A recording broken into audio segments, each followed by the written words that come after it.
Gandang hapon mga kasimple, habang nagjo-duty ako dito. Tinitignan natin, minomonitor natin yung mga naliligo. Ngayon, kati naman, tapos nagpunta ako dito sa may floating boat na ito. Gawa lang siya sa kawayan. Naisipan ko pumunta rito. Ang floating boat na ito ay may lubid din. Tapos mababaw lang yung tubig, abot ng mga bata yung pagpunta ron. May bubong siya, kahit mainit pwede yan dyan. Siguro pinaparkilan yan, hindi natin alam sa mayari.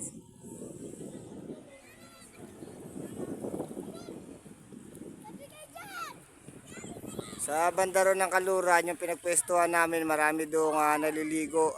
Pahapon na mga kasimple.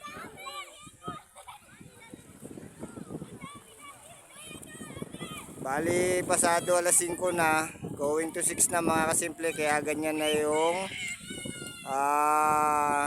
sinag ng araw. Pero dito makukuha pa natin ng malinaw.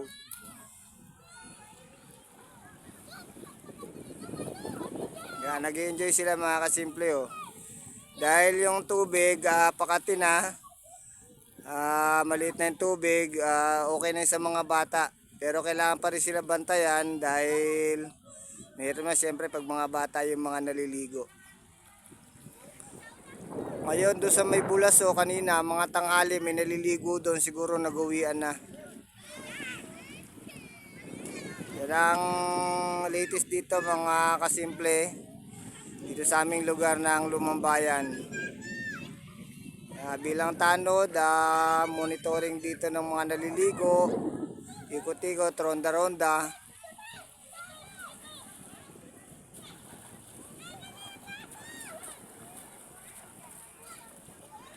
Check natin yung mga naliligo, tsaka yan dun. Bali yung mga kasama ko, nandun pa rin sila sa kabila dun. Doon sa bandang Kaluran, yung maraming nakabarang bangka, wala na. Wala na masyadong naliligo doon, dito lang banda sa Pasilangan.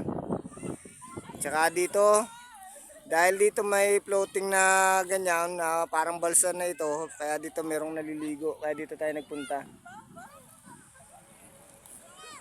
Yan, nakita nga natin pag malaki yung naliligo, hanggang binti lang siya. Yan, sa mga bata hanggang hita na.